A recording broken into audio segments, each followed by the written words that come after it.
আসসালামু আলাইকুম।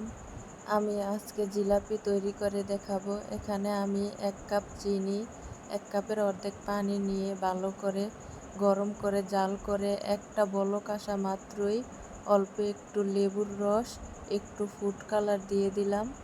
Food colour দিয়ে আমি এটা এখন ঢাকনা দিয়ে রেখে দিব। এখন আমি অল্প পরিমাণে ময়দা নিয়ে নিলাম। ২-৩ কাপের মতো নিয়েছি। আর ২ টেবিল চামচের মতন সয়াবিন তেল দিয়ে ভালো করে মিক্স করে নিব।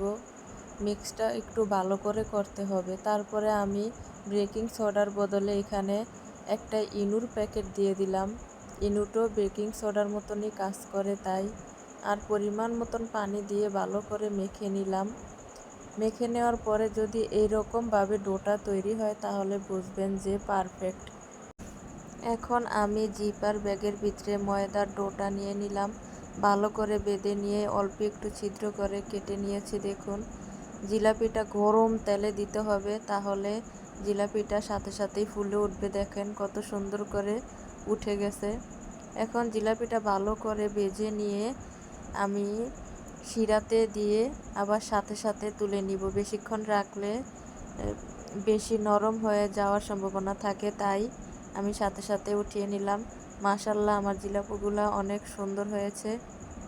আপনারা চাইলে বানিয়ে খেতে পারেন। দেখুন, মাশাআল্লাহ মাশাআল্লাহ।